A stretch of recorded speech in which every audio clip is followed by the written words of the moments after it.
Enough yellow shirts in support. Yarmolenko has peeled out towards the right.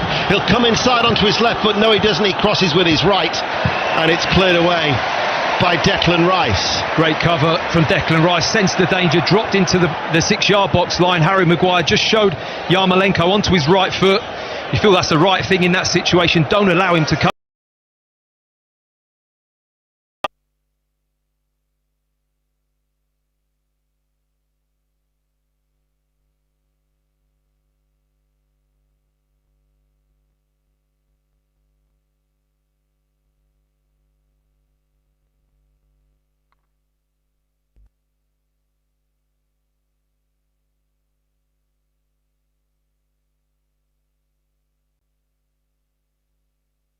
Yeah, just across the team really. I'm not just having a go at players. I think England can play a lot better than. A little bit starstruck at the moment. They've not settled into the game at all. The Ukrainians. Does it settle the nerves a little bit? Then I feel a bit calmer now after that. I do. I don't know about you, it's been a long day. I mean, I was at breakfast this morning from 7 o'clock UK time, and I've had feelings of waves of nervousness, apprehension, excitement. But throughout all that, optimistic throughout. Absolutely, and confident. There's been an air of confidence. Talking before, you feel confident about it, but it's just great to get that early goal.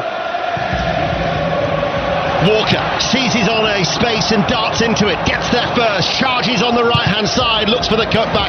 It'll go out for a throw over on that far side. Fabulous anticipation from Kyle Walker, sensed the loose pass, stepped on it, know exactly what he's got in the department of running, especially in a straight line when he gets a gallop on. There's not many people that can live with him. Now it's with Stones, they go back, they still have that control. Cross towards Shaw on this near side. Shaw waits. Interesting that Shaw's actually wearing a long sleeve shirt, isn't he, on what is such a balmy night here in Rome. Walker then back towards Calvin Phillips. Remember coming here with Leeds United over 20 years ago, and Alan Smith and Jonathan Woodgate putting in a stellar performance in the Champions League. And Sven-Göran Eriksson was waiting to take over as the England manager. You've had Calvin Phillips has been one of the heroes in this England side, starting every game, of course, in this Euro campaign, as they try and work in and play Sancho over on that far side. I think Luke Shaw's even got skins on underneath his shirt. I think he's got two. He's got an underlay shirt on and the match shirt, which is short sleeve from here, from what I can see. So yeah, it must be not too hot. Must be a little bit chilly, Deno, perhaps. I don't think anyone could ever describe tonight on this sticky evening as chilly. It's not sticky in terms of the scoreline if you support England, only if you are of Ukrainian persuasion, because England lead by 1-0. Shaw back inside towards Maguire, but they're comfortable on the ball. I mean, there's Rice dropping back in alongside the central defenders. Ball played forward, that was quite hard, and it bounced away from Mason Mount. They're looking for the run of Yarmolenko, but it's played behind him. But because Yaremchuk is coming back, Yarmolenko is being isolated. And Harry Maguire can cope with Yarmolenko pace. So can John Stones. So they can afford to push forward and leave that at times 1v1 or 2v1 for sure. But sometimes there's a little 1v1 because Yarmolenko isn't going to outpace Stones or Maguire, you don't feel. So England very comfortable. I mean, Ukraine have been very disappointing in terms of they've almost handed that superiority to England with the way they've approached the start of this game. And I'm all for being a bit cautious at time if you are the underdog, but I would have thought they'd have come out the traps a little bit quicker than what they have. Let's go pitch side, Juliet Farrington. And watching Gareth Southgate, he's made notes already. Jordan Pickford, though, so animated. It's like as if he's kicking and moving every ball. He's had a pop at Harry Maguire, he's had a pop at Calvin Phillips, he's had a pop at John Stones. And when Harry Kane scored early on, I think he celebrated more than the England fans did behind me. Jordan Pickford, I've never seen him like this, but I've never been so close to him either. So animated so far. Jordan Pickford was speaking in the build-up to the game as well, and a lot was made about how he charges it, berates and barks at his defenders in front of him as the ball is headed back to Jordan Pickford, and he was basically just saying, it's not as heated as you may think, I'm not as angry as that, but because of the noise I've got to try and get my message across. He also revealed that he had a phone call from Rafa Benitez, the new Everton manager, on Wednesday night to wish him well, as that pass has been just sold a little bit short to Stones. Juramchuk is in here, Juramchuk running at Stones in the penalty area, and Pickford called into question, and he spoons the ball behind at his near post behind for a corner.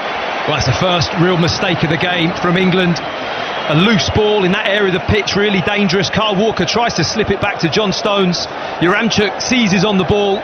But I have to say, Stones, even though Juramchuk gets his shot off with his left foot to the near post of Jordan Pickford, he shows him down the right alley, gets him wide of the goal, allows Pickford to have that angle, and it's a sharp save from the England goalkeeper down to his right-hand side. Corner, it's an outswinger from the left-hand side, it's headed away, Maguire was in there, Rice gets a little touch as well. Ukraine trailing by a 0-0, get the ball back, played on the inside, Sidorchuk, this is now with Shaparenko, plays it out towards that left-hand side where Zinchenko waits, and England now will push out, leading by a 0-0. BBC Radio 5 Live, 17 minutes played, live inside the Stadio Olimpico, this quarter-final. We'll have Italy-Spain live on Tuesday for you from Wembley, and then on Wednesday, Denmark, after their 2-1 victory against the Czech Republic, await the winners of this. Zinchenko coming inside, creates the overlap, tries to play the ball forward, linking up with Yarmolenko, and then Rice just puts his right foot through that and drills it away downfield. It's the instinctive position, that defensive instinctive position that Declan Rice picks up is so good.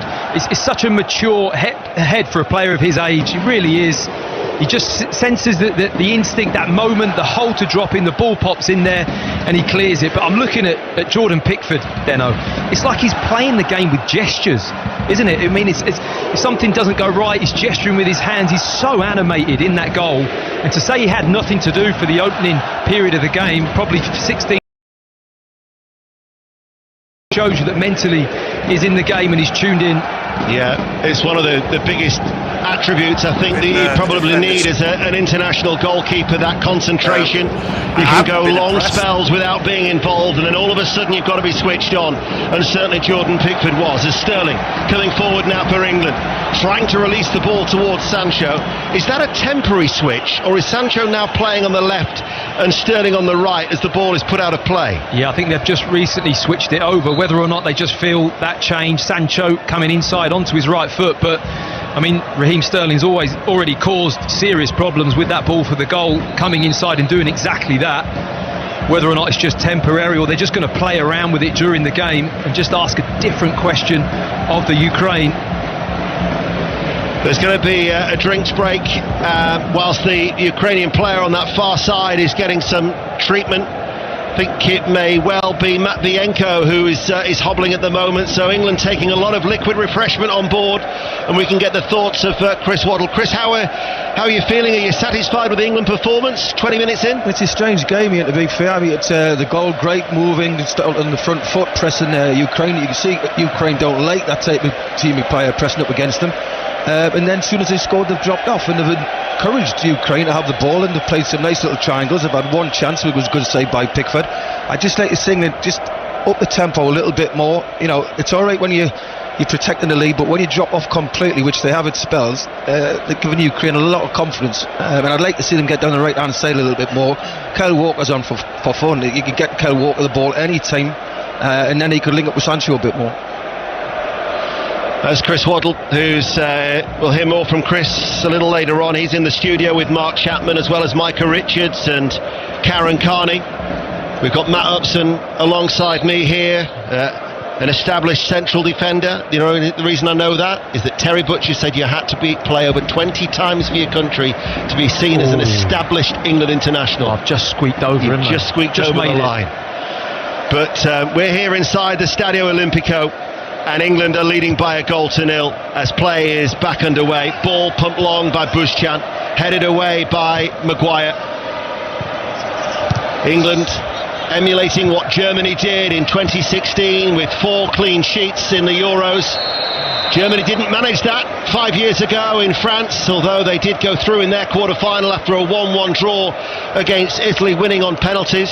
England will hope to maintain it, and in fact it would actually be a new English record, because they've not conceded in 6, they've never achieved 7 clean sheets. England 1966, 74, 75, 1983, 2006 and more recently in 2019. It's an England side that is wanting to break records and create little bits of history wherever it goes. They lead by a goal to nil. Since that drinks break, they have just gone back to the same side, Sterling and Sancho. Sancho on the right, now on the ball. And Sterling has drifted back onto the left-hand side. But it's that pass into the middle of the park that's a little bit dangerous from England at times. They have to be careful with that. Sancho linking up with Mounts, now with Sterling. Sterling on the overlap. Shaw cuts the ball back, nobody there. As it played in from the left-hand side, there was nobody to meet it coming the inside right channel. And it's been cleared away by Mykolenko over on that far side for Ukraine. Loved the speed of that attack from England. Brilliant play from Sancho. Came inside with the ball, slipped a little pass off, and Shaw instantly recognised it on the opposite side. Got on the overlap, got played in himself, and it's a decent little cutback from Shaw. Just a shame there wasn't anyone arriving. Maybe Calvin Phillips in that area of the pitch just to smash the ball at the goal. He did something very, very similar in one of the warm-up games at Middlesbrough's Riverside Stadium, where he was on the right, linked up with Grealish, came in field, and actually it was Sancho who hit a right-footed curling effort onto the crossbar in that second warm-up match. But that was more lively and better from Sancho coming in. We haven't seen him actually go on the outside of his man yet. No, he hasn't faced up. He hasn't had that space to just have a 1v1. Maybe one time coming into the box when he tried to get round the outside, but it hasn't been in that position much. A lot of the threat has come on this left-hand side for England, and Luke Shaw's playing very high. He really is releasing himself very early, because that ball started on the right-hand side, and for a left-back in a back four to be that advanced, he's really identifying when he can go, and the security of Rice just dropping into that pocket of space that Shaw leaves just gives him that security to be able to be free to go. But I know you've been impressed with Karavayev, who's the right wing back for Ukraine, and once you've got Shaw going one way, that gives him something to think about, doesn't it? It certainly does. You want to keep him back, and sometimes the best form of defence is attack, and Luke Shaw's definitely been advanced in this game. England lead by a goal to nil. We've been playing for 23 minutes on BBC Radio 5 Live as Phillips brings it down off the chest and knocks the ball back to Pickford. And on the white shirts and navy shorts, it's passed out towards Shaw on this near side, the left. And then Shaw back to Maguire. Of course, they sampled the Stadio Olimpico when they were here with Manchester United in the Europa League semi-final back in May, en route to the final. Shaw and Maguire. That was just before Maguire, of course, picked up that injury that at one stage could have easily jeopardised his participation in these European Championships, but it's a third successive start, and he's very happy with his fitness after speaking with him yesterday. England lead 1-0. Patient, quite slow actually in terms of the build-up. Now with Walker on the halfway line, forward to Sancho. Sancho with an opportunity to run at Mykolenko. Again, comes on the inside, finds Declan Rice, lets it come across his body, plays it out towards Shaw. Shaw back with Rice. Rice strides forward with the ball, just in from the touchline on this near side, the left, playing from right to left as we look. And England go back, but once again, they're getting the better of possession. Currently 54% in favour of England. And now it's with Walker. I mean, you're not going to break a line with a pass every time, but the moment England have that opportunity to wrap that pass forwards or just in between the Ukraine defenders, they're getting so many bodies back in the midfield that it really is on for Sancho to play that little 1-2 inside and come inside and then linking up with Kane or whoever's stepping in from the midfield, Rice, Phillips. Sterling's coming inside the pitch a little bit, but if they manoeuvre the ball quick enough, they're going to cause all sorts of problems to this Ukraine team who are just sitting back. And if England hit the right pass at the right time, they've certainly got the space to exploit. It's comfortable for England. 3 previous quarter-finals at the Euros have all gone to extra time and penalties, where they beat Spain in '96 but lost their last 2 to Portugal and Italy. England at the minute are comfortable. The scoreline though remains a slender one. Just got visions now of people listening to 5 Live or listening and watching and thinking, why did he have to mention that stat? Yeah, let's just concentrate. But England are ahead.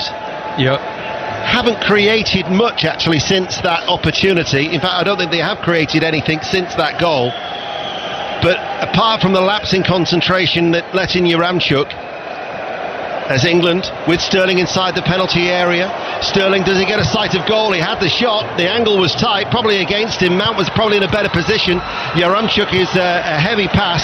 Walker's back pass, and Pickford will come out, lets it come towards him. He's not fazed by the presence of Yarmolenko, and in fact just slides it in short towards Rice. That's how composed he was at the back. But then Shaw has given the ball away, and it's won back by Shaparenko. Shaw did well there just to carry on and try and win that ball. Rice came out to challenge, but it needed Luke Shaw to get hold of that ball. But those situations that we just saw there, when the turnover of possession comes in, the organisation of Stones, Maguire, Rice, with Yarmolenko and Yaremchuk in front there has to be spot on. It was in that occasion. England dealt with it comfortably. Get hold of the ball, start another attack. But any lapse in concentration there, you could find yourself in big trouble. England don't do easy anyway when it comes to quarter-finals. I mean, they've actually only won 4 of their 12 previous quarter-finals in major tournaments, and the one against Sweden in Samara in Russia 3 years ago was the most comfortable scoreline of them all, when they won by 2-0 through goals from Maguire and Dele Alli. Here in this one, it's not the yellow of Sweden, it's the yellow of Ukraine, but England are at least ahead, and we're approaching the half hour as Ukraine pass the ball back. Krivtsov inside the penalty area, one of the 3 central defenders, chips it up. Maguire will get there before Yarmolenko. He's headed towards Sterling, looks to roll away from Zabani. Sterling now left-hand side of the penalty area. Shaw behind him, controls the ball left-footed, almost at a nice walking pace. Sterling waits, he was tripped. German referee will give the free kick, and England now, who are yet to score from a set piece, might have an opportunity to deliver the ball in from the left-hand side. Good to see England on that press, high up the pitch as we started the game. We don't want to step off and allow the Ukraine to feel comfortable. It was a really good press which led to a long ball in the air. Maguire against Yarmolenko. There's only going to be one winner, and Raheem Sterling got his body in brilliantly. He started the game so well, looks really sharp, physical with his body, holding the ball up, and wins a free kick in a really dangerous position with Luke Shaw hovering over it. I think that's Jadon Sancho as well, isn't it, with his right foot. Looks like it could be Shaw though. Shaw will be the outswinger. It is Shaw, and it comes now, and Kane's header just over the top. Climbed high, just couldn't keep the header down. England lead by a 0-0. 29 minutes played. Difficult ball to keep on target. He's got no momentum really coming into it. He has his little run and he stops and jumps up vertically, tries to get over the top of it, but very difficult to get the ball down. For you, Sterling, one of the players of the tournament? I think he's been excellent at the start of this game and other games. Yeah, I would say that he could be the player of the tournament. His mentality, he looks strong, he's been physical with his body in this game, and he wants to back in. You know, he might be a little bit smaller in stature than who he's playing against in all back 3 of the Ukraine defenders, but Zabarini on this right-hand side. But he certainly uses his body brilliantly, just backs in, holds players off. And now when he's pressing as well, really good press from the front. That pass, Deno. I mean, I found it hard to see that pass from up here.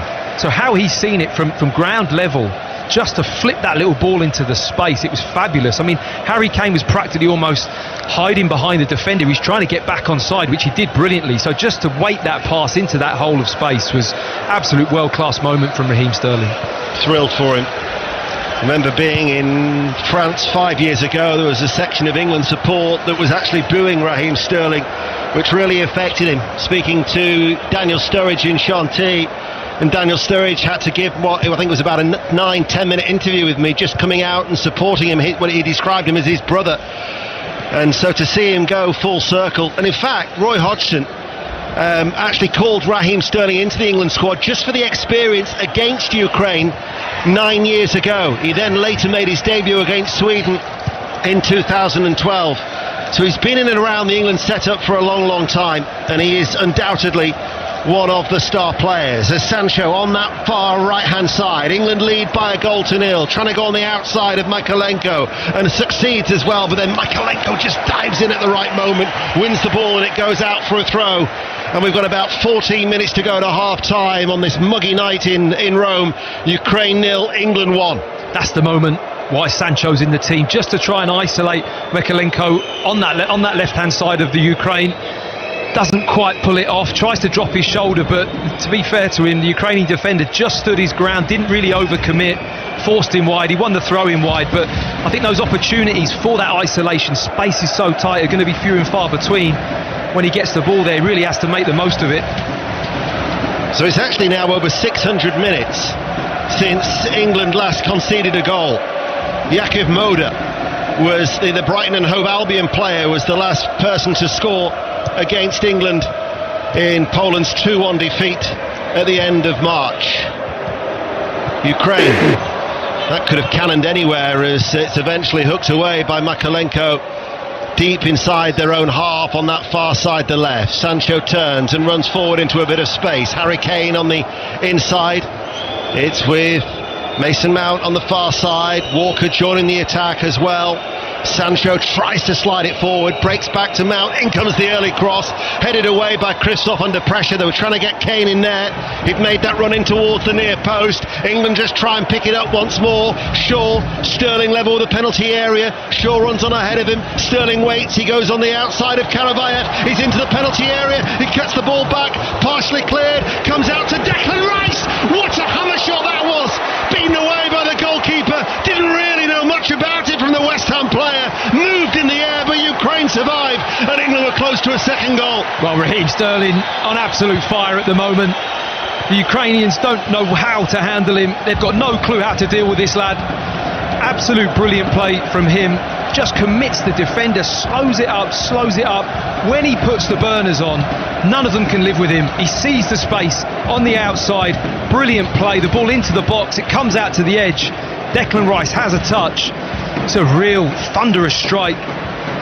Luckily for Bushan, he's straight at him. He's able to parry it away, but all Raheem Sterling again creating these opportunities for England.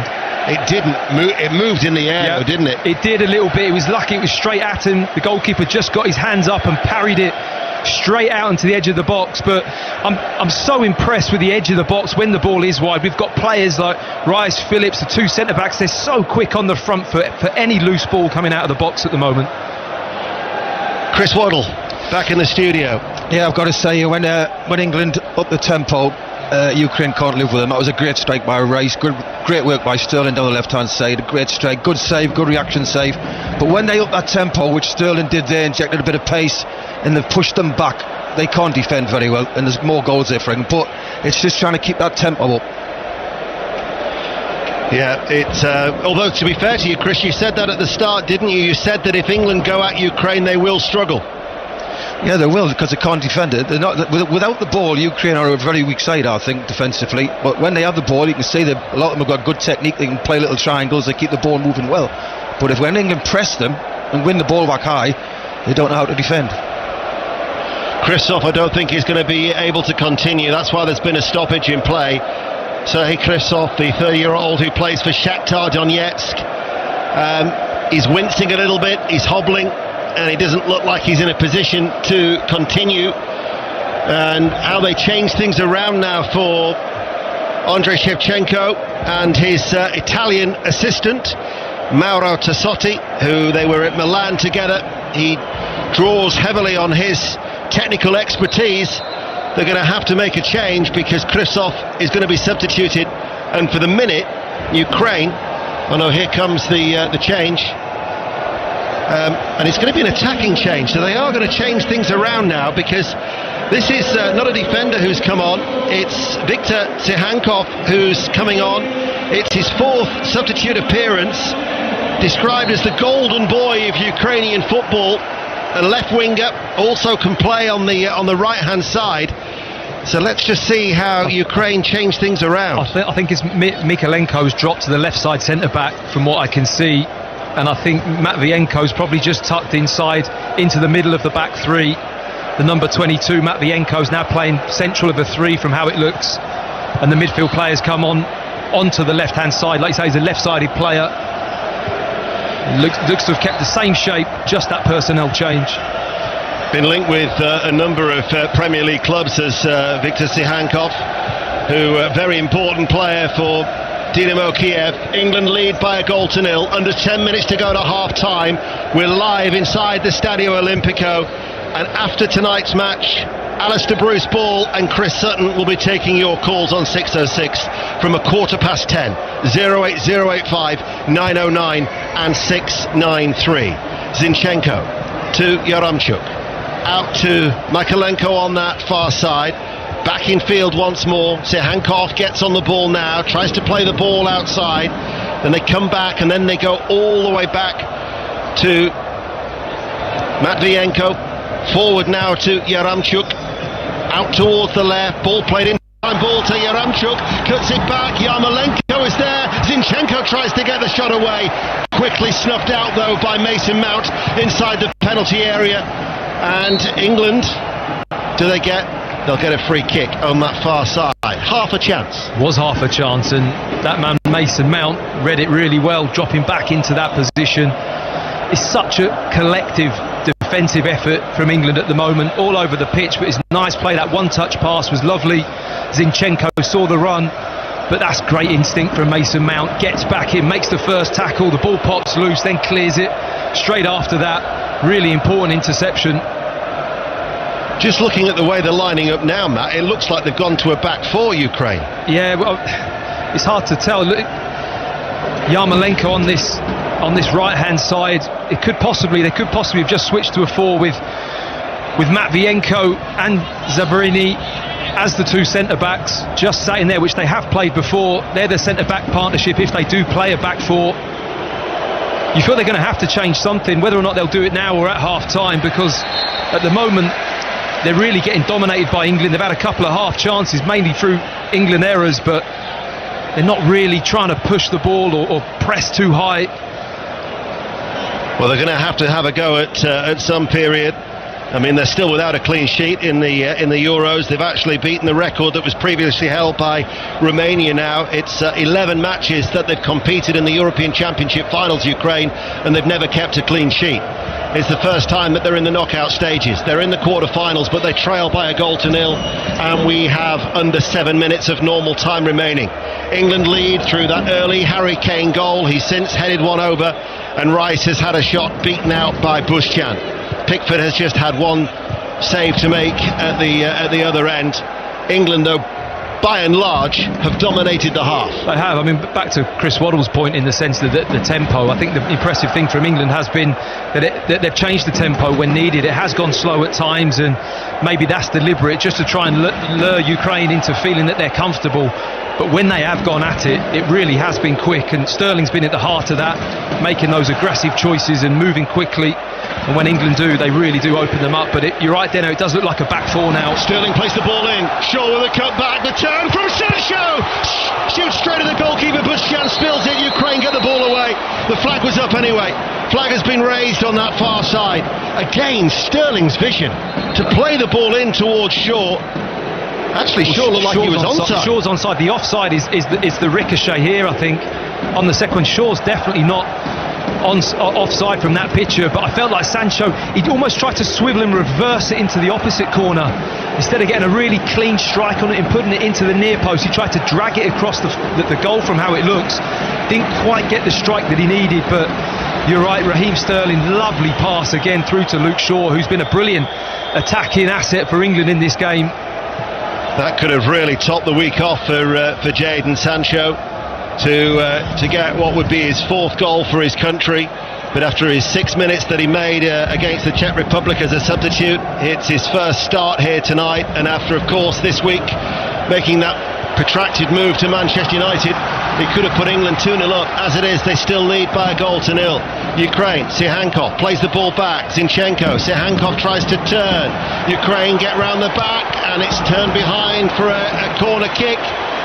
It was an opportunity there that Yaremchuk was just trying to play the ball in, and England had to be alert. Well, Kyle Walker had to be careful. He didn't quite know what to do. I think he was half thinking that Pickford might come. He wasn't going to make it out there, Jordan Pickford, and he just put his arm across to try and block him. He had to pull out of it in the end. He was going to give a penalty away. Luckily England had bodies back and Stones covered well. Corner outswinger delivered from the left-hand side, but it's curled in and out and then back in, and it'll be a goal kick to England. But again, there's just the odd warning sign, isn't there? Absolutely. I mean, both teams looking dangerous when the ball's played one touch. The one touch play is the change of tempo. That's that quick pass that catches people out. And at times the game's been played really slow from both teams. But when they speed it up, it really does exploit the space, and it just catches the defence unaware. I'm sure Gareth Southgate and the England team will need not reminding about what happened in Amsterdam in their opening game, where it looked like Ukraine were not necessarily going to get off to a winning start. They trailed 2-0 against the Netherlands, and then all of a sudden they fought back to 2-2 and then eventually lost by 3-2. They have been very much a Jekyll and Hyde outfit during these European Championships, but they will have spirit. There will become a time when they will want to go down fighting, and England will certainly want to add to the lead that they have, as we are about 3 minutes of normal time away from half-time on BBC Radio 5 live inside the Stadio Olimpico, to see who will play Denmark after that 2-1 victory that the Danes had against the Czech Republic a little earlier today. Zabani at the back, now inside to Matvienko. Yaramchuk looking for Zinchenko. Again, England clear. Zinchenko up against many of his former Manchester City teammates, of course. Yeah, I think you could be right with the back. It's sometimes hard to tell with the way they're split, but it looks like a back four, and Sidorchuk is playing very central. He looks like he's just sitting right in front of the two centre-backs, the Ukrainian number 5, just trying to orchestrate things in the midfield with Zinchenko just ahead of him. Zinchenko on that far side, the left. He's coming in play inside now, and now it's with Yaramchuk to Yarmolenko. He pops the ball up. Michaelenko chests the ball back, lifted into the penalty area. Good header away by Shaw, fired back in then by Shaparenko and off target, but it was a good 30 yards out from goal, but that was better from Ukraine. It was nice play, really gaining a little bit of confidence. They've got clever players in and around the box. Yarmolenko especially just tries to lift the ball over the defence. The ball spins out. The shot was always going wide, but the England players at times are having to really get back in numbers and just cover the space. It's a little bit frantic, not as organised as what they'd hope, not quite as controlled as what we've seen in previous games. And I just think it's because that almost off-the-cuff ability of a Yarmolenko. Zinchenko's playing lovely little one-touch triangles at times and passing one touch. Really is causing a problem for the England back four and Rice and Phillips. Pickford, who hops away as he takes that goal kick away towards our right-hand side. Ukraine go all the way back in the second half. The majority of Ukrainian support is away towards our left-hand side. That's where they'll be attacking in that end, as Yarmolenko couldn't control the ball inside the centre circle. Here is Shaw. He's going to be pursued by Yaramchuk. Sancho and Sterling once again have switched. It's Sancho on the left, Sterling on the right. Sidorchuk just sitting, the shield in front of that central defensive partnership. Karavayev, because of the presence of Sancho, has to go back. And the England supporters who are here in Rome with cries of England, England. But it's Ukraine who come forward. And we're inside the last 60 seconds of this first half of this quarter-final here. And it's with Michaelenko on the far side. It's an interesting game now, Deno, isn't it? Really has developed into something very even at times. Ukraine are now getting a little bit more confidence. England haven't quite put their foot down and managed to control the game as well as what they would have done. And the Ukraine team are now looking pretty comfortable with the ball. Zinchenko plays Karavayev forward. Karavayev with a cut back to Yarmolenko.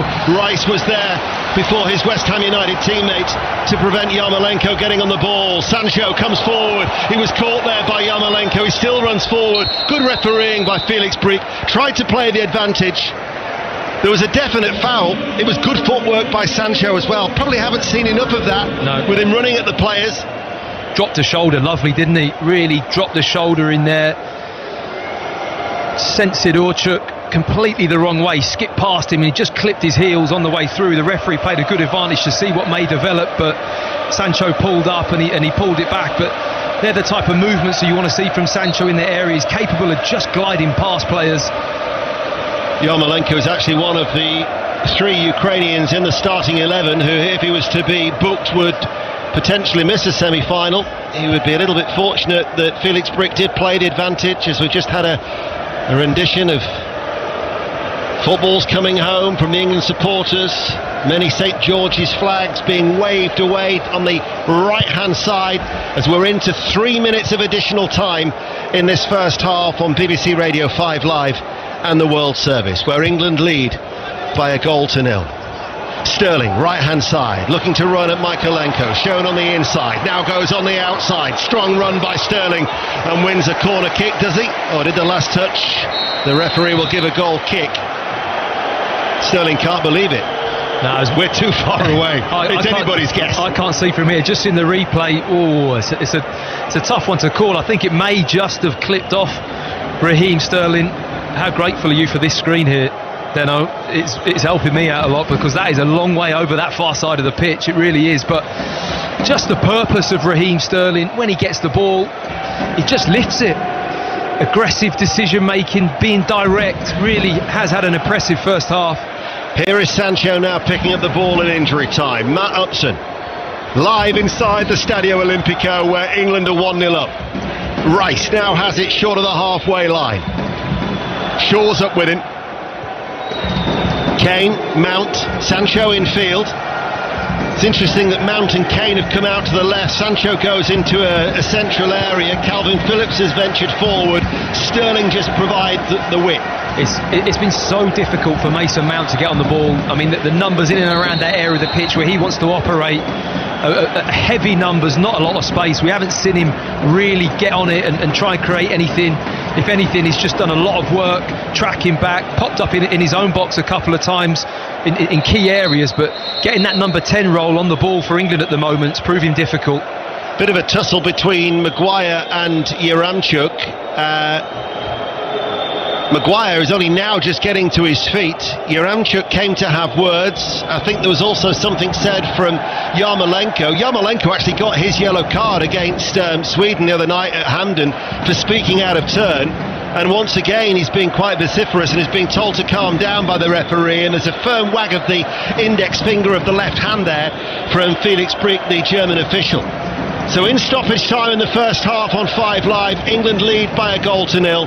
Harry Kane, his 36th goal for his country, and that is the goal that separates the two sides at the break. England have had other chances. Kane's header, Sancho shooting straight at the goalkeeper, Bushan making a save from Declan Rice as well that moved in the air, whilst Pickford had to be alert at the other end.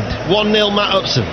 Well, it's just been decided by a moment of sheer class from Raheem Sterling. Brilliant finish from Harry Kane.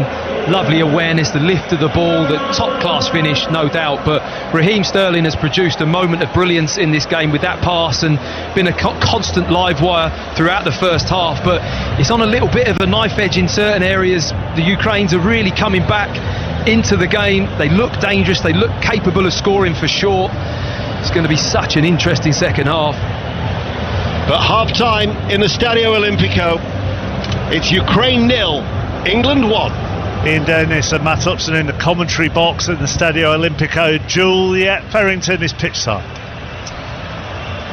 Yeah, Mark, just looking at the substitutes, the England substitutes there, all out, warming up. The sprinklers are on as well. The groundsmen, they've come on too to make sure the divots have all been put nicely back in place. Jordan Pickford, though, John Stones had more barking orders from the England goalkeeper, I think, than anyone else in that back line. Carl Walker got it too for the corner when he and Pickford, a little bit of miscommunication going on there. I can see Connor Cody though, Tyrone Mings, Jordan Henderson, nice little neat triangles going on there. And the England fans behind, well, they haven't, apart from the goal which is at the other end of the pitch for where they are. I mean, obviously they celebrated that, but they've been in fine, good voice with all the various England songs going on too. But I can just see a Ukrainian fan amongst them in the distance, and he's waving both of his flags as the players are in at half-time for a team talk, and the substitutes continue to train under the sprinklers here in the Stadio Olimpico.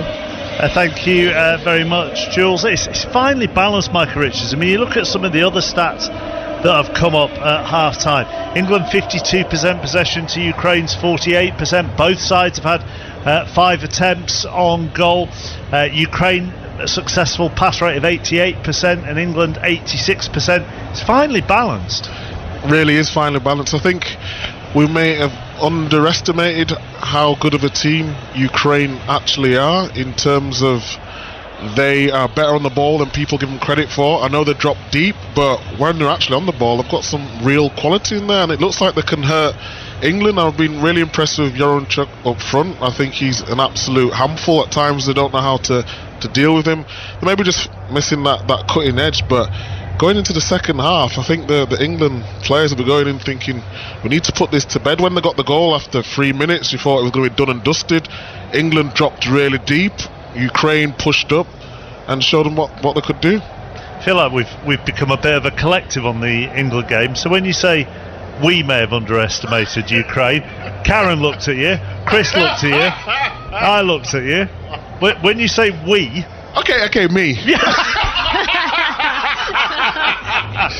Oh, it's a team when you want it to be, is it? As you said in commentary, Chris, you know, when you came in, when England upped the tempo, that's when they caused Ukraine the most problems. But they didn't keep that tempo up for that long. No, they don't. They've let Ukraine back into the game. They got confident as the half went on. They were passing the ball around really, really well. They had a couple of half chances themselves.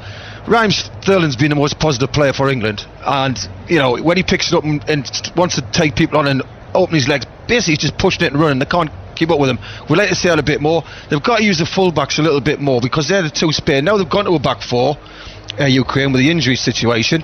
You know, they've really matched England up now. So, but they are a talented side, and probably because they haven't got that killing when they get 18 but they haven't got that one player where you think, yeah, he's going to score like a Harry Kane or somebody like that. But all around the field, they've matched England really well. Sterling's been England's liveliest player, Karen. You sort of contrast that with Jadon Sancho trying to get into the game whenever the ball goes anywhere near him, and Mason Mount has barely had a touch. Now, whether that's because Ukraine are just managing to negate any space around him, I don't know. Yeah, and also Ukraine have changed shape. You know, when they went a goal behind and they got an injury, they went, right, we've got to be a bit more pragmatic, and went to a 4-3-3, and then you see the possession kind of change, and we were kind of backing off then. You're like, why? You know, as Chris said, we were front-footed, aggressive, started really well, and we just dropped off, and then they've changed shape, and we kind of done the same. But you're right, Sterling's been a breath of fresh air, positive, taking people on. Defenders hate pace. They really do, and he's just picked up the ball and just gone, right, I'm going to go for you. And Sancho, you know, Mike was saying he's better on the left-hand side, and I'd agree. He's more positive, he seems more comfortable, and he'll grow into the game. And as they come at us a little bit more, he might be better in that counter-attacking phase, because when they're low blocking, it's difficult for him to get involved and take people on. Once Ukraine changed that formation, though, that's and it was injury enforced, wasn't it, with Christoph going off injured, then they seemed to create more opportunities. Micah, Zinchenko seemed to get into the game a bit more. They seemed to have they went from a back three to a back four, and then they started to cause England problems. Yeah, I would say that's the case, but I think when you go a goal down, the ascendancy is on you to go get a goal. So we can talk about tactics as much as we want. Sometimes I don't like the 3 or 5 at the back just because you've got an extra defender on the pitch. I think sometimes it works if you play that system. You know, they've been playing a lot of the qualifying, or most of the qualifying, in a back four. It's only the last couple of games they've gone to a back three. They don't seem as though they all know their positions, and it just gives them a more offensive outlook. The player that they brought on could play on right and left wing, could play wing back as well. So it is an offensive move for Ukraine, and I think they need to build on what they started coming towards the latter parts of the first half. Do you know what? We look actually more vulnerable in possession at times, and we've given the ball away. You've seen Walker be a little bit sloppy at times, so we actually just need to stay concentrated, because at 1-0 they're still in the game, and that's all they want. Stay in the game, wait for moments, wait for mistakes. We're talking about players who we haven't mentioned half the team, really. You've looked at Raheem Sterling. Who else? I'm not seeing Phillips on the ball. I've seen Rice on the ball. I'm not seeing Sancho enough on the ball. Harry Kane's not been on the ball. Mason Mount hasn't touched the ball. So, you know, but they're still managing the game, England. They're still in control of 1-0 up, and they're still managing the game. But if they could just have a little bit more tempo about them, they can go and win this game quite comfortably. I suppose the question is managing the game going to be enough to get them through the second half? You can't sit back and think, well, we'll just... at the minute, I think they just need to up it a little bit. Just, for a good 20 minutes, half an hour, if they can just up the tower. I'm not about charging all around the park, but up the tempo at the minute. When they lose it, there's too many players just jogging back thinking, right, we'll just get a nice little shape here. But there's no, apart from Raheem Sterling, there's no change of pace in the team. As things stand, though, England are on course for the semi-finals. They lead Ukraine by a goal to 0, and that would mean they take on Denmark next Wednesday at Wembley. And we'll have full commentary here for you here on 5 Live of that semi-final. But there is still another 45 minutes to go. We'll bring it to you after the latest BBC News with Jill Mackenzie. Listen on BBC Sounds. This is BBC Radio 5 Live. Scientists and doctors are urging caution as the government considers lifting some COVID isolation rules for people in England who've had both vaccinations. The latest daily figures show almost 25,000 new cases of coronavirus have been reported across the UK.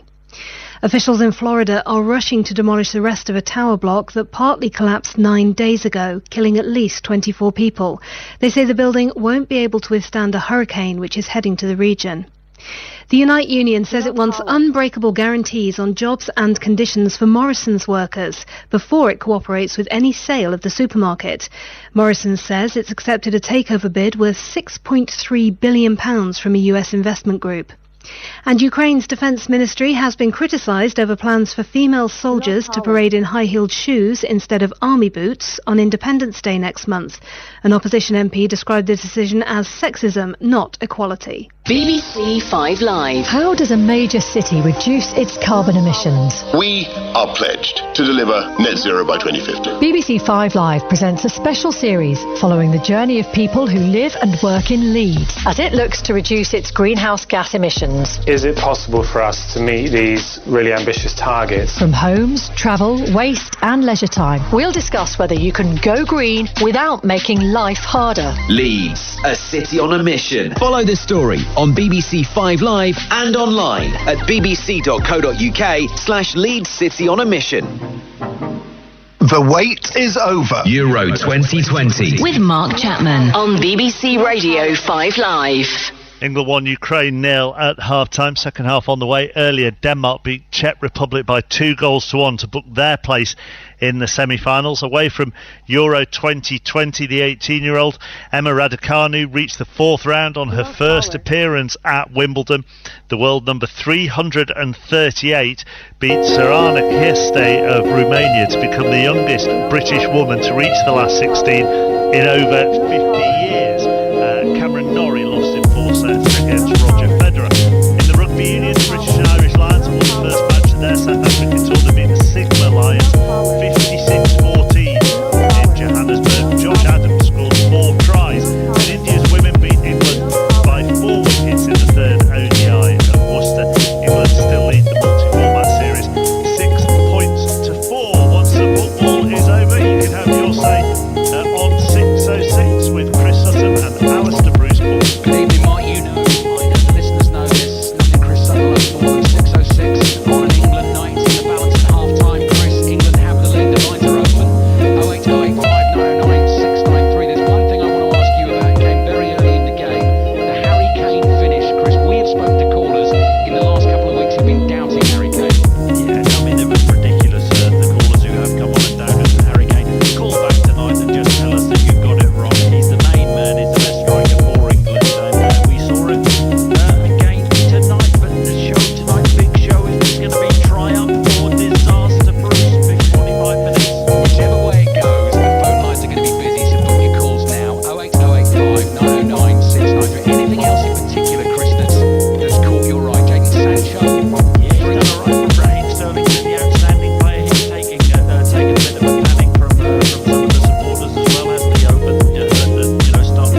it's a warm night, and you'll see probably Jack Grealish come on at some stage. Micah? Yeah, it'd be interesting to see if he brings on someone like Jordan Henderson, just for his experience, just to see out the game. And that's not particularly taking off Rice or Phillips the situation with the yellow cards. But I just believe his experience towards seeing out the game could be vital. What you would say as well, sometimes, Karen, is that the way Ukraine defended certainly at the start of the match, they were compact, weren't they? So it's difficult to dictate that tempo when they were as compact as they were. They've got to come out more as they were starting to do at the end of that first half. So England will hope that opens up the space. Yeah, and you would like to see Sterling and Sancho have those opportunities to try and run at people, but that's another way of dictating tempo, picking the ball up, being positive. And we saw Sterling tell his wing backs actually, not sure play, get on the ball, and they need to be a little bit more braver in control of possession, but move it a lot quicker. Watching the England team come out of the tunnels, all that will be any changes at half time. So Ali and Chris on the way at full time 08085 909 693. And as we keep saying, this game is on BBC television, so that means you can watch the pictures alongside the 5 live commentary. England are 45 minutes away from a Euros semi-final. Here are Matt Thompson and Ian Nicholas. Thank you, Mark. Yeah, neither side has made a change at half time. Ukraine were out there ahead of England in that all yellow push goal. A back four, Kalamayev, Zabani, Matvienko and Mikolenko, Sidorchuk, Zinchenko, Shaparenko and Sihankov with Yarmolenko and Yuramchuk. The two up front. But in this second half here in Rome, they'll be playing from right to left, whereas the German referee Felix Brück gets the game underway. England in their white shirts and navy shorts, where a large proportion smattered out spread out across the royal blue seats in these COVID times. Plenty of England supporters, expats who have travelled here to the Italian capital. That's the end that they are attacking, as Harry Kane was just caught by Sidorchuk. Pickford in goal, back four of Walker, Maguire, Stones and Shaw, Rice and Phillips, the two holders, and then you've got Sancho on the right, Mason Mount, Raheem Sterling and Harry Kane. And it's Harry Kane's goal that separates the two sides, but there is still a long way to go. Work still to do for England. They have a free kick about 10 yards in from the left touch line. It's going to be Shaw to take it, and it comes now there! Planted! And Harry Maguire gets on the end of it! He scored in the World Cup quarter-final, and now he's on the score sheet in Rome! Breathing space on a stifling night in the Italian capital! England are closing in on the semi-finals to Italian capital! England are closing in on the semi-finals 2-0! England are closing in on the semi-finals 2-0! Gets in there, Harry Maguire. What a header. Fantastic header. Brilliant delivery from Luke Shaw with his left foot. Just caught Ukraine cold. Weren't ready for the quality of delivery. It's almost a free header from Maguire, but doesn't he punch it into that far corner? Fabulous contact with the ball.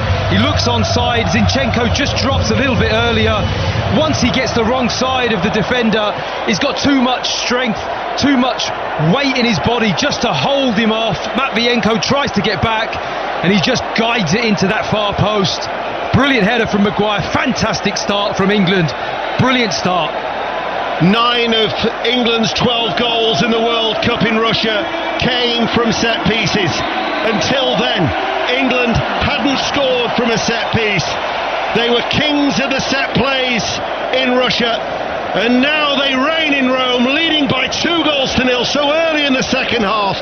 The perfect start in the first half, and what a start after the restart, Chris Waddle. Yeah, a brilliant start, isn't it? I mean, a set piece, you always fancy England with set pieces, and we've been talking about how Ukraine are nice on the ball, but defensively, you ask them questions they can't deal with. And I remember, it's a great header, by the way, great ball in by Shaw, great header, and that really now England are in total control of this football match. Well, they are, I mean, still yet to concede. The only side who are yet to concede in this tournament. At the start of the second half, it was 617 minutes since England last conceded. You've only, I think, throughout the whole tournament, seen two teams come from behind to win. And I don't think anybody's come from behind 2-0 to actually claim victory. So England, it's theirs to lose now. What a settling goal as well, Deno, isn't it? You know, the chat that we've had at half-time, they've walked off the pitch and it's always a little bit like Ukraine is really starting to get back in this game. We're not sure how this second half's going to go, but to score like that so early on, really good set piece, just settles it down perfectly, allows England to just manage the game, make good choices in right areas, be really solid. And what a boost for Harry Maguire. Looking at his body language now, his chest is puffed out, his shoulders are back, he's really into this game and trying to organise the back four. He now as well will have to maintain his discipline, of course. He's one of those three players in this England starting 11 on a yellow card that would rule him out of the semi-final, because it looks like it's going to be a date with the Danes on Wednesday night at Wembley, because the yellow cards get wiped, they get expunged after this quarter-final. It means that nobody can miss the final through the accumulation of yellow cards. It's the yellow shirts that will have to start building up now in an attacking sense for Ukraine as they trail 2-0. 5 Live and the World Service. Don't forget as well, you can listen and watch through the BBC iPlayer every time a match is on the BBC. That option is always available from BBC Radio 5 Live. But the onus now is on Ukraine, and it will only mean that England will just have more space to run into. Good discipline there from Jadon Sancho, really good position, blocked the pass, sets Mason Mount away. He's forward, he finds Sterling inside the penalty area, cross comes in from the left, Harry Kane with a downward header, England have got a third goal, England lead Ukraine 3-0, they're going home, but they're not going out. Wembley awaits in the semi-finals at Euro 2020. Harry Kane's third goal of the tournament. It's 3-0 and the England fans are dancing in Rome. This left-hand side of England's been absolutely fabulous, going forward all night. Luke Shaw again gets so advanced, so high up the pitch. It's a lovely line right in front of goal. Harry Kane powers the header down. Brilliant move from England. Really good play all round defensively and a great attacking change of gear. Matt Upson says right in front of goal, right in front of Juliet Farrington. And those two goals, Harry Kane just a few moments ago, and before that Harry Maguire as well. But when Harry Kane scored, he ran to the corner and there was a banner put up, Harry, can I have your shirt? Declan Rice turned around to the fans and punched and kind of G'd them on, because you sense that England and the fans want more. But the thud off Harry Maguire's head when he connected with the ball, so much louder than Harry Kane's. But who cares? England 3-0 up. 2 goals in the opening 6 minutes of this second half. England now they're in the dream position, leading 3-0. I mean, you can just tell, can't you? You look at the players, what that does to their body language, to the energy, and also they're able to be disciplined, which England have been so good at. They haven't got to venture out too far from their shape. It's going to be interesting how long that Gareth Southgate leaves it like this now. 3-0, really comfortable scoreline. It's a huge ask for Ukraine to do anything in this game now. They've really got to step it up if they've got any hope of getting back into it, but it's just not going to happen with the way England are playing. They're on the front foot, the confidence is high. There's never been an occasion in a quarter-final of a major tournament where England now, I will say it, are on easy street, because it's never happened before. 66 1-0 against Argentina. Italia 93-2 against Cameroon after extra time. The torture of beating Spain on penalties in Euro 96. Sweden 2-0, but now 3-0. And it's Que Sera Sera that the England fans are singing. Going to Wembley. England are back at Wembley, where of course they have been so commanding in this tournament and leading by 3-0. Sit back, soak it up and enjoy it. England lead 3-0. Doesn't happen very often. What a luxury. What a luxury it really is, but they've earned it. They've worked themselves into this position. There's been a lot of chat about not creating that many opportunities, which haven't happened.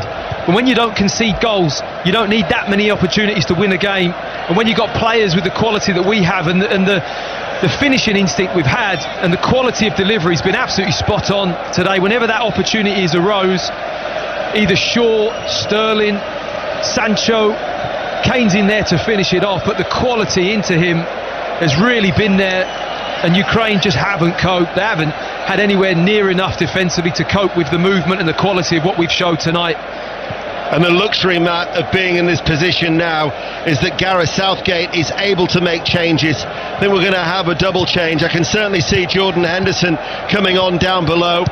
Now he can start to think bookings, yellow cards. No, now England are in a position when you're bringing on a player with the experience of Jordan Henderson, you can start to think about possibly what players either you want to rest or players on bookings.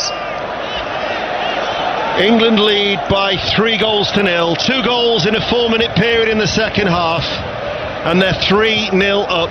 Here is Harry Kane. It's Harry Kane and Raheem Sterling as the ball is played back by Sancho. Final instructions being given now to Jordan Henderson. He played his part in that goal, Sancho. He played his part in his position. He made a good decision to drop off. What we're talking about, that discipline just to keep your shape along the line of the pass where he knew the ball was going to go. He intercepted it and set England off on that attack with Mason Mount. Yarmolenko on that far side will retrieve it. There'll be some heavy legs for Ukraine now. Maybe all of a sudden when you're 3-0 down in a game, the effects of that other night against Sweden on Tuesday evening will just start to eventually kick on when they were into extra time. They look a beaten side now down there, all in yellow. Zinchenko, Jordan Henderson waiting to come on for what will be his third appearance in these finals. All of them off the bench after the Czech Republic and Germany, and an opportunity to bring on the experience of the 31-year-old to gain his 62nd cap for his country. So I'd imagine it'll be one of Rice or Phillips who'll be coming off, one of those players who've had to be so careful on a yellow card. Up towards Sterling on the left-hand side, but England lead 3-0. What an achievement it's going to be for Gareth Southgate. Don't forget 6:06 coming up at 10:15. And we have the technology in place to bring you live reaction into 6:06 with Alistair Bruce Ball and Chris Sutton. The lines are open, 08085 909 and 693.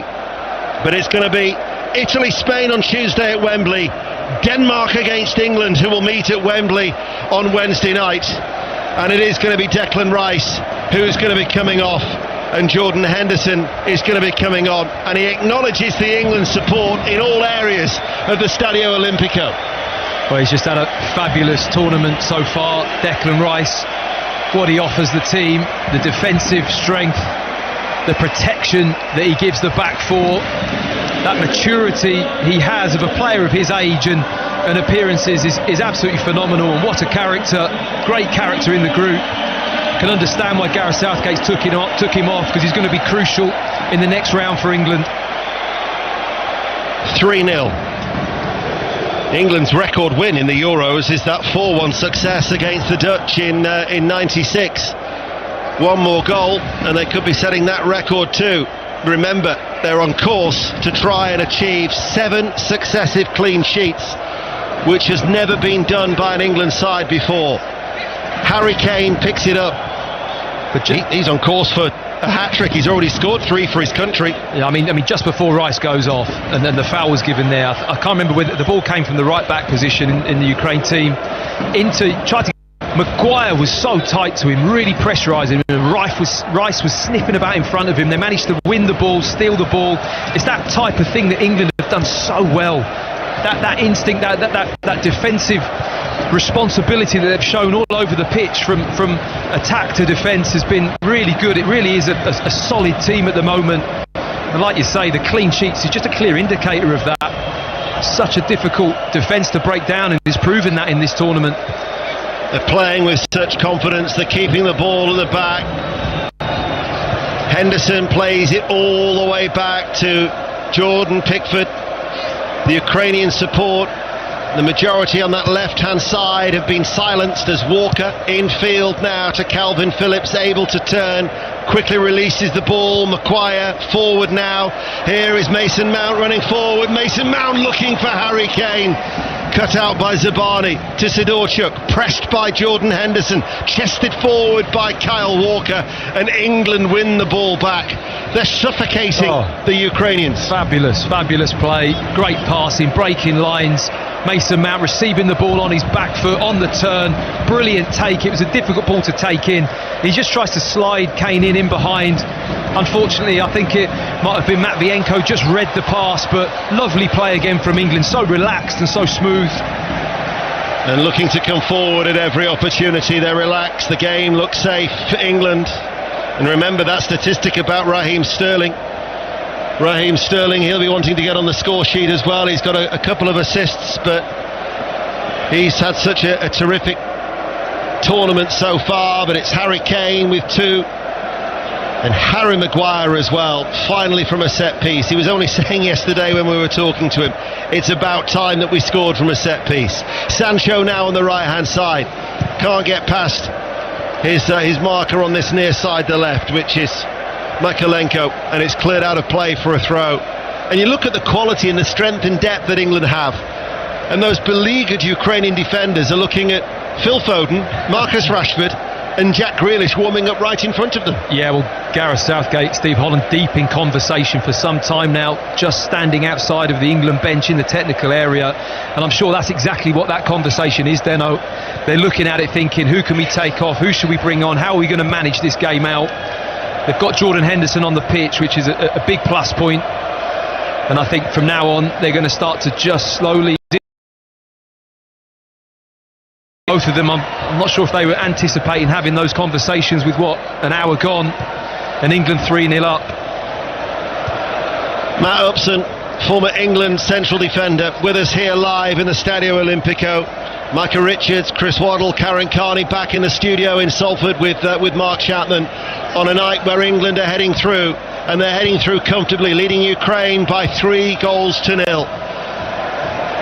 Not since 66 and 68 will have they reached back-to-back semi-finals at a major final. And for Gareth Southgate, he is going to become the first England manager to win 4 knockout games. He will go above Bobby Robson. He will go above Sir Alf Ramsey. Gareth Southgate, he did it in Russia, creating something special happening in these Euros. As Calvin Phillips spreads a high diagonal ball to Mason Mount that will go out of play as it brushes the body of Mykolenko, and out of play it goes for a throw. And when I spoke to him yesterday, I said, what is it? What do you create? What is it that's so special? I surround myself with good people, competent people. As the England fans and that chant of football's coming home once again, sung with gusto away towards our right-hand side, because England are bossing this game. Sterling at a walking pace, back with Shaw, and Ukraine just can't get anywhere near it. Ball chipped forward long, aimed towards Sterling, comes out towards Kane, who hits it full on the volley. What a way that would have been to bring up your hat-trick. He hit it left-footed, and Bushchan somehow managed to get the ball away. That would have been a spectacular effort. Wow, Harry Kane, that is a fantastic reaction strike, and that's a good save. Top save, that is from Bushchan. Brilliant reaction, but with his left foot. I mean, the confidence is sky high. Harry Kane at the moment, 2 goals in this game. That very nearly was a hat-trick. What a strike with his left foot on the volley. Mason Mount with a corner kick, and it comes! Downward header, and Jordan Henderson! Jordan Henderson has scored his first goal for his country as England are running riot, and that will mean so much for Jordan Henderson. He was the first midfielder to reach 50 caps with no goals. He missed the penalty against Romania, and he met that corner, and England with another set piece have got a 4th goal. Ukraine 0, England 4. We said at the start, England expects. Well, they have delivered, and they have delivered some. 4-0. We're in absolute dreamland at the moment. England cruise control, another set piece. Ukraine don't know how to deal with it, too stagnant with the marking, nobody attacks the ball, but it's good movement from Jordan Henderson. He certainly does attack the ball, gets his head on the end of it and just guides it into the bottom corner. A simple goal from England, but in absolute dreamland at the moment. It would have meant so much for Jordan Henderson. Juliet Farrington.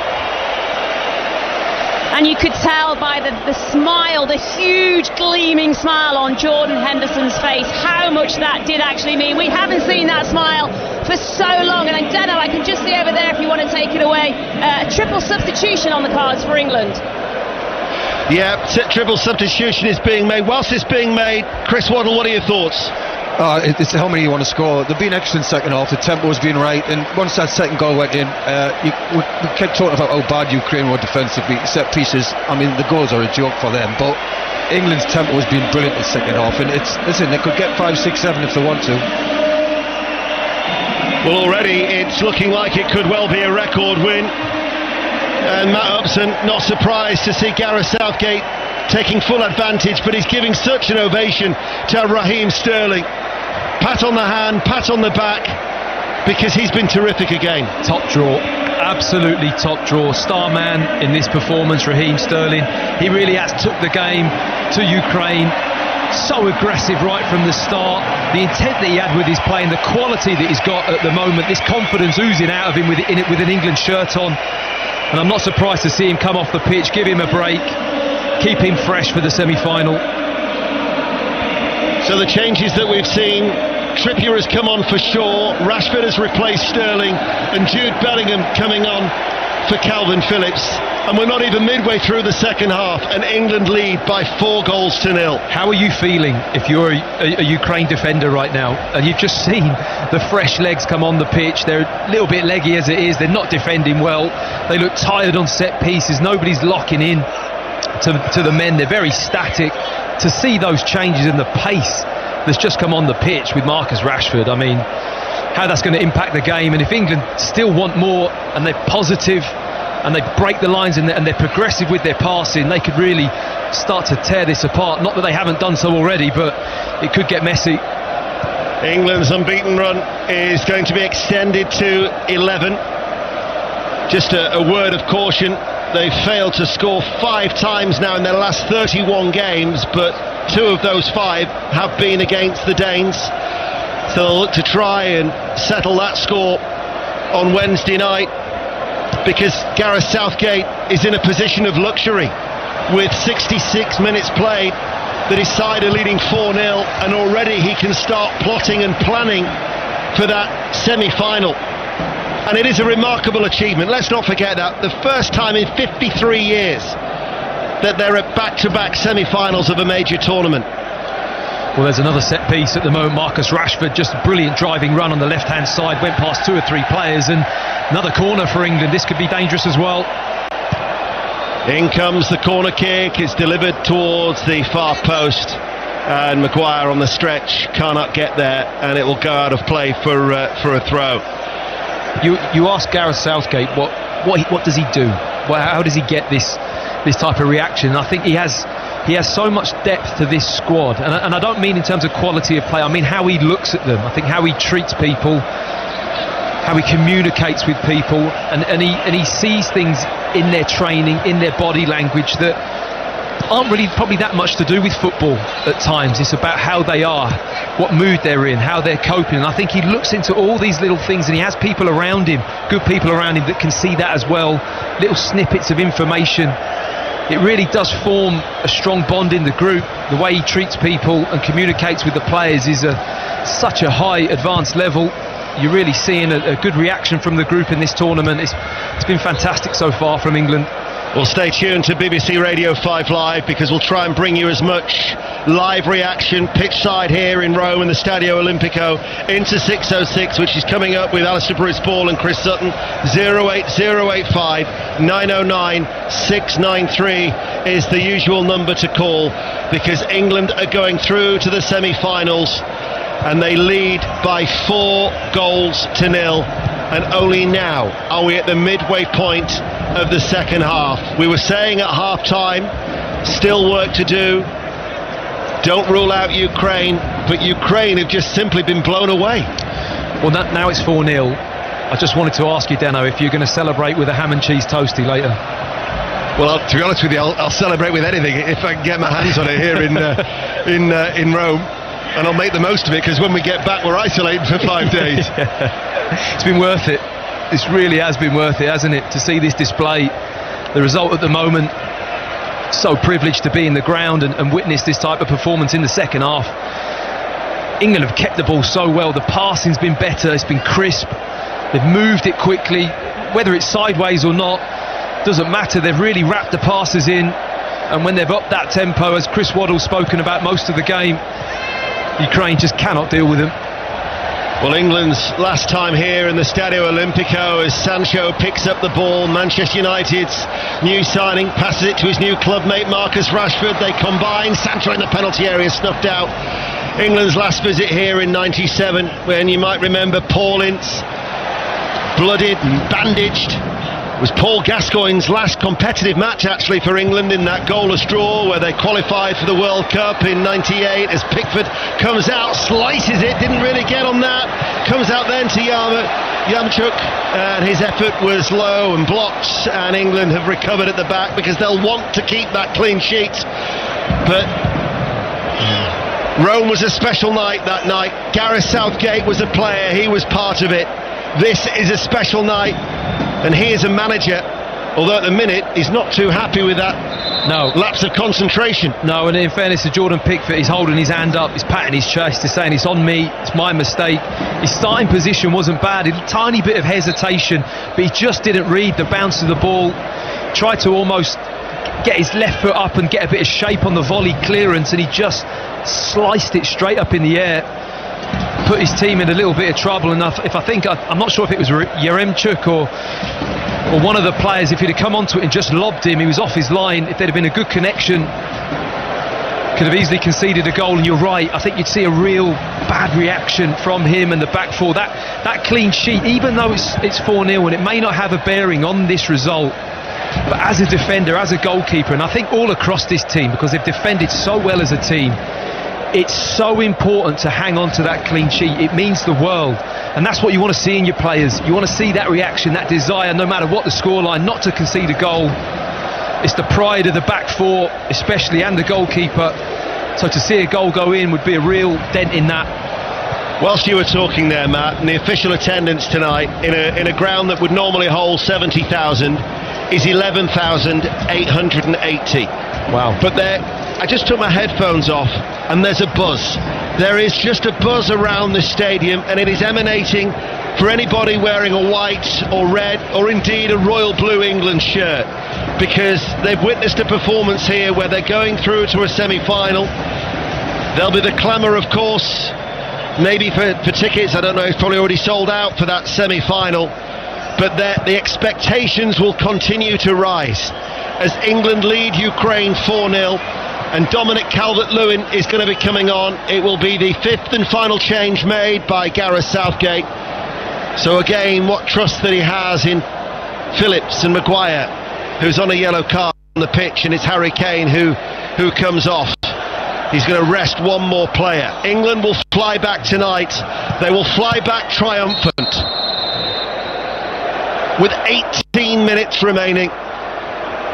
It certainly hasn't felt like the stadium's that empty, has it? So you listen to that number, I mean, hats off to the supporters, and especially those England fans behind the goal.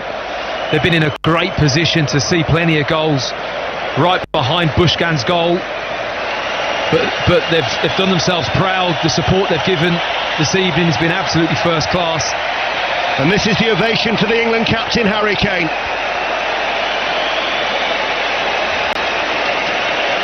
England supporters rising to their feet. There's a high five and a slap on the base of the back from Sancho to Harry Kane. He's embraced by Gareth Southgate. Dominic Calvert-Lewin comes on. 6 goals, he was the golden boot in Russia. He's taken his tally to 3 in the Euros. He moves to 37. He moves to within 3 of Michael Owen, as England are hungry for more goals on what has been such a thoroughly enjoyable evening. as Ukraine, the underdogs, first time in the knockout stages, have been put to the sword here in Rome.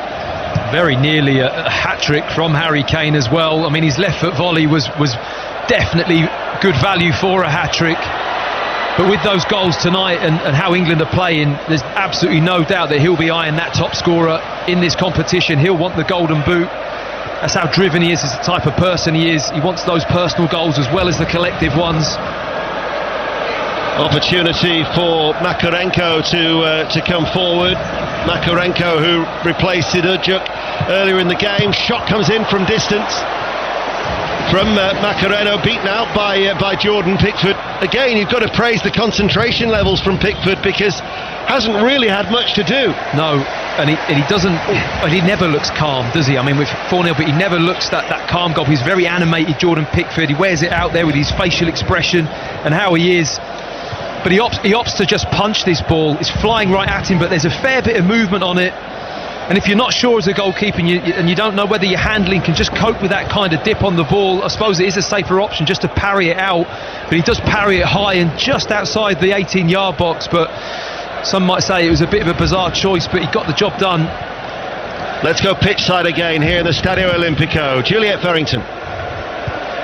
Where the flag of St George is waving proudly behind me, and the chance of we want 5. They want 5 more before 5 more. Well, that would be nice. They want 1 more at least before the 90 is over. We want 5 is the chant and the support, and England, as you say, in absolute cruise control here as they go on another attack.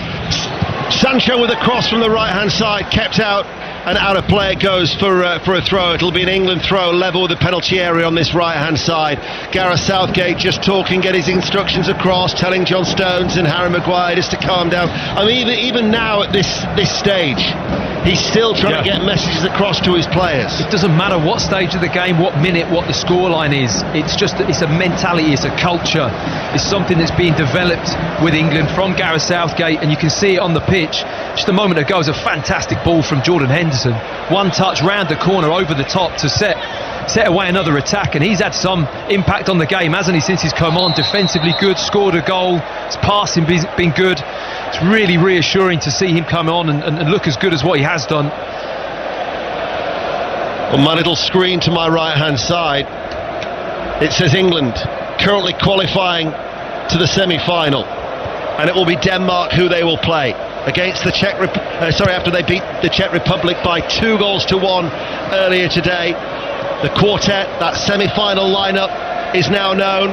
Both games live on BBC Radio 5 Live. More live sport tomorrow from midday on 5 Live. The England-Sri Lanka in the third one-day international. 5 Live Formula 1 with the Austrian Grand Prix. Wimbledon, of course, resumes on Monday at midday with Gigi Salmon and Tony Livesey. So there's certainly enough to pass everybody's interest. But again, that clamour, that excitement will build. Can you believe what the hype will be like by the time Wednesday comes around, Matt Upson? No, I can't after this, and you have to say rightly so. You can't get too carried away. You always have to stay grounded, but England look very assured, really in control. Couple of hairy moments in this game towards the mid of the first half and the end of the first half. It was a little bit in the balance, but the start of the second half, so impressive to come out with the confidence, better with the ball, move the ball quicker, better passing, and Jadon Sancho still on the pitch.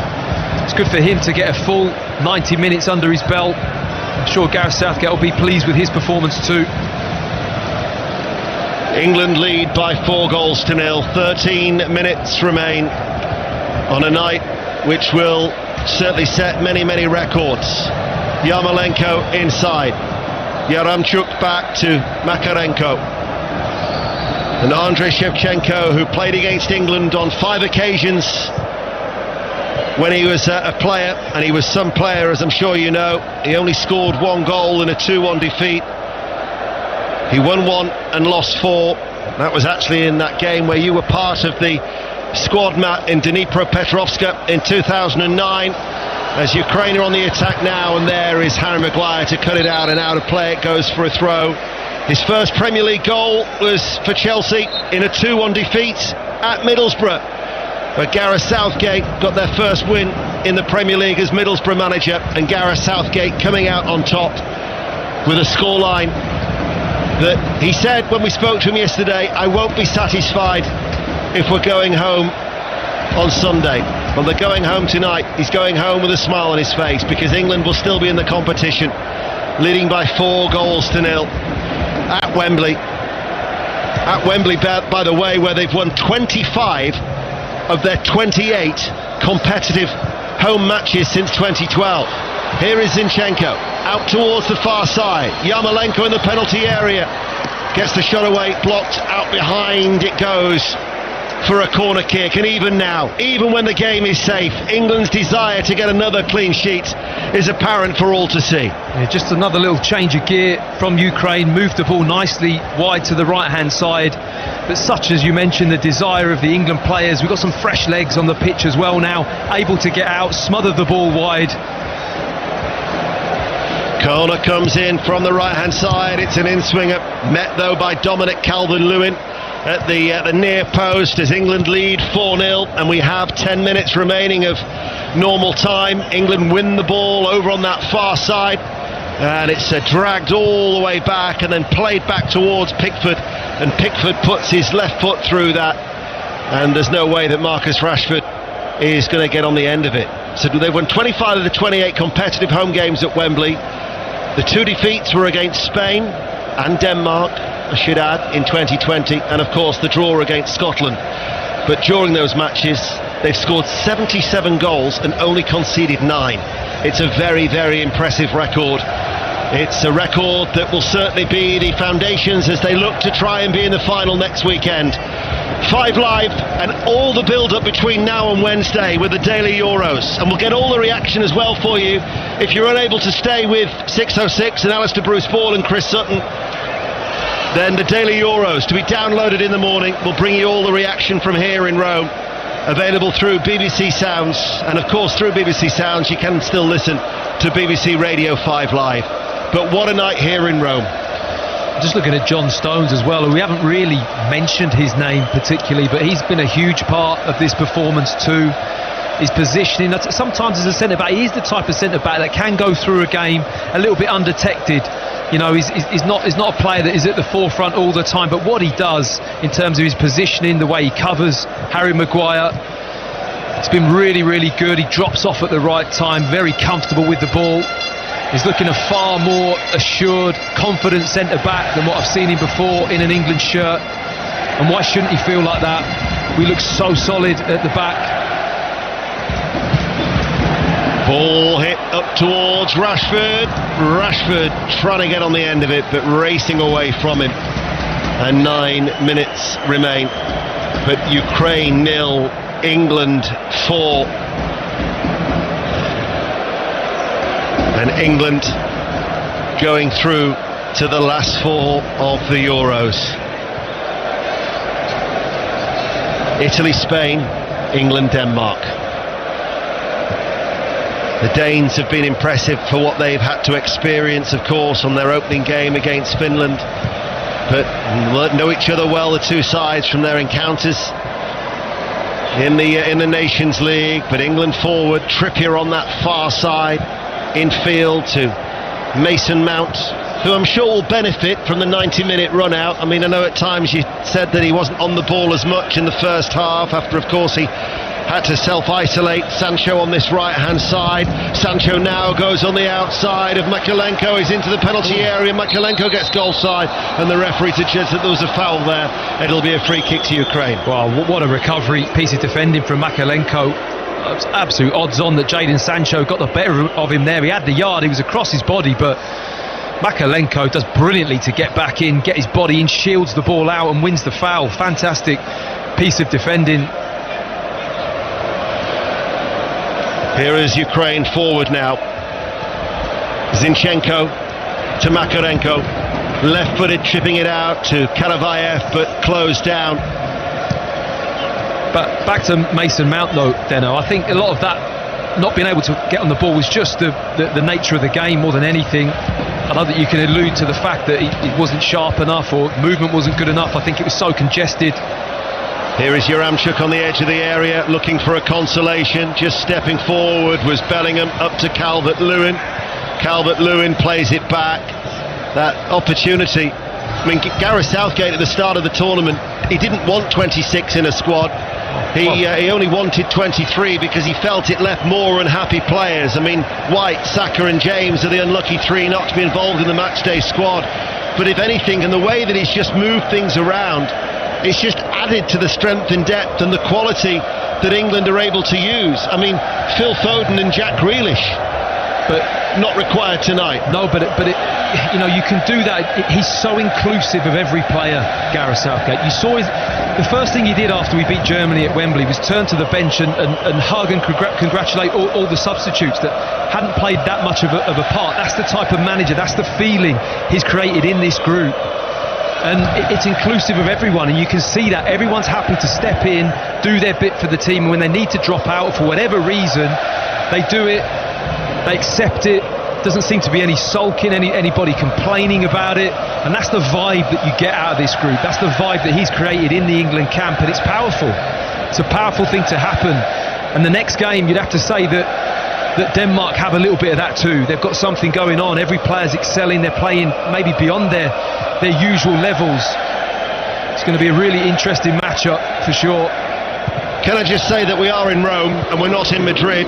If you heard the olays in the background whilst Matt was talking, that was because England were just keeping the ball and passing it at will, stroking it around, so comfortable, so commanding, and the England supporters who are here thoroughly enjoying the experience. Ukraine now are forward, so the olays have stopped. England lead by 4-0. Sancho nipping back inside his own penalty area. Yaramchuk trying to pull it back. There is Jordan Henderson, and England bring the ball away, and it's Sancho, head down, coming forward, and passes the ball to Rashford. He lets it run through to Trippier. Rashford now has gone on ahead of Trippier, but Trippier turns and apologises because he was slowing the move down and unable to pick out the pass to Rashford. But the olays will start again, and this is a quarter-final of a major tournament. And I've got a smiling Matt Upson alongside me. I couldn't help it. You were just talking and all, I don't know, just hit me and the smile just came out. I am smiling. I'm so happy to see this type of performance and the control that we've had. Yes, you're gonna play against better teams than Ukraine, no doubt. Better teams defensively for sure. They haven't been at it defensively tonight, but nonetheless, it's just so enjoyable to see a game of this type of pressure, that we're in this position at this stage and looking just as comfortable as what we have been most of the game. Comfortable, enjoyable, and relishing the challenge that's ahead, because Gareth Southgate yesterday was saying about the players, after the euphoria of beating Germany, they've had the psychologists on board. They wanted to try and bring them back down and press the reset button. He felt that coming to Rome rather than be at Wembley, it'd be hard to replicate that atmosphere of that amazing sound that we heard on BBC Radio 5 Live with John Murray and Chris Waddle on Tuesday night once again. And so they actually felt that the change of scenery would be beneficial. It certainly has proved that way when they flew into Italy yesterday, and they'll fly back tonight. And then they'll look to recover. He didn't want to overload the players, but they were able to draw on the experience of Samara 3 years ago. And the players know what's expected. The players know that they're capable of going further in this competition. And that confidence will continue to grow as they lead by 4-0 on what has been an emphatic night. And the England supporters once again find their voices. The players said they will create their own atmosphere, and they've certainly done that. They really have, and they've given the supporters something to shout about. The goals in the second half at that end has been absolutely fabulous for the England fans who have made it here. They really have chipped in. The noise has been outstanding, you have to say, with the size of the stadium. It really has echoed round the ground at times. Don't forget, 6:06 coming up at 10:15. Alistair Bruce Ball and Chris Sutton taking your calls. Usual number as John Stones just slips, quickly springs back to his feet, plays it forward. Ukraine with Yarmolenko, can't carve the ball out to Karavayev. And as the ball is played forward, England, I don't think, not many, had many scares this second half. That one when Pickford maybe came out. Just that. I mean, Ukraine haven't had the ball into their danger players at all. Shaparenko, Yarmolenko, Yaremchuk's barely had a kick, who to the end of the first half were looking a little bit lively. It has to be said, whenever they got in and around the edge of the 18-yard box of England's penalty area, they've got players in the team that are clever. They lift balls over, got a bit of strength and power. Yaremchuk, great in the air. He's a powerful lad who's very direct, and a couple of scares, it has to be said. But in this second half, right from the off, I mean, the early goal, Deno, is so settling, isn't it? Harry Maguire powers that header in. It just knocks the stuffing out of Ukraine, and they haven't recovered. Well, now Andrei Shevchenko is just going to make a triple substitution, and Sudakov is one of the players who's going to be coming on. You're going to get Dovbyk, who got that dramatic winner against Sweden on Tuesday night, and also we are going to see Alexander Tymchuk, who again, like Sudakov, has had no game time in these Euros. So, I mean, that is just an opportunity for Shevchenko to say to those players, you have played at a major tournament, but it's not a night that they will remember with very fondly at all, because they've been trounced. And the second half, you can't fault England. No, you really can't. You cannot fault England. The application, the discipline, all the things that we've spoke about, that what they've done well in this tournament. It's been a surprise package to a degree. You know, the attacking sense that everyone was excited about really wasn't firing early on. It's the discipline, the togetherness, the unity that this group have on the pitch. It allows them to play in this way, and they've got players that turn up with real quality at times, like Raheem Sterling, Harry Kane. Henderson clears the ball away downfield. We're going to find out how much stoppage time there will be, because by my watch the 90 minutes have just ticked by, and in fact there is no time for those players to get game time, because the referee has sounded his final whistle, and England have recorded an emphatic victory, and they've set up a date with Denmark. It's the first time since the days of Sir Alf Ramsey that England have reached back-to-back semi-finals in a major tournament. They are still yet to concede at Euro 2020. 662 minutes, and for the first time in England's history, they've recorded 7 successive clean sheets, and to boot, it's a record victory at the Euros. I think that goes down as a memorable night in Rome. It's just a memorable night all round, for all those reasons you just mentioned, Deno, but also when you look at it and you have one eye on the next round, the semi-finals, you start to think about, well, players have come off early on in the game, have been rested, brilliant for a game at this stage. Players that were on bookings that would be suspended haven't picked up another yellow card. You've got a great selection of the squad, still going into a semi-final. What a position for England to be in, and the confidence is absolutely through the roof. What a brilliant night. Great to see plenty of goals as well. Good attacking action. Luke Shaw down that left-hand side has been brilliant, running forwards and crossing the ball and being dangerous. Just an outstanding night all round for England and all the fans. Harry Kane sent them on their way, the England captain, with an early goal after 4 minutes, and then those goals in the second half from Maguire, Kane and Jordan Henderson, his first for his country. The England players are out there as Ukraine go across to acknowledge their support, but it's England who are going through. And Mark, of Ukraine, England are in the last 4. Had you written that down pre-match, just in case? Just in case. Did you get all your other scripted ad-libs out tonight? I don't do scripted ad-libs. Do you know what my biggest problem is now? My biggest problem is trying to find my way pitch side. George, our producer, has left me an instruction: if you get lost, it's the flash interview position right. I know where it is, but it's actually getting there which is the problem. And also, you're miles away from the pitch, so by the time you get there, I would imagine these are going to be quite breathy interviews, aren't they? Well, I'm an athlete. He's in great shape. I'm an athlete. Chris Sutton has said that. He's been in the gym every morning. Just before you head to your position, and I'm not trying to delay you because it will then make the interviews even more breathless. You'd enjoy that, wouldn't you? Yeah. But Andrei Shevchenko and the Ukraine players are doing the Icelandic clap with their fans as a sort of the thunderclap as a thank you, really, from both fans to players and players to fans, by the looks of it. Yeah, I mean, Ukraine have surpassed their expectations. They were the only side to get out of the group stages with 3 points.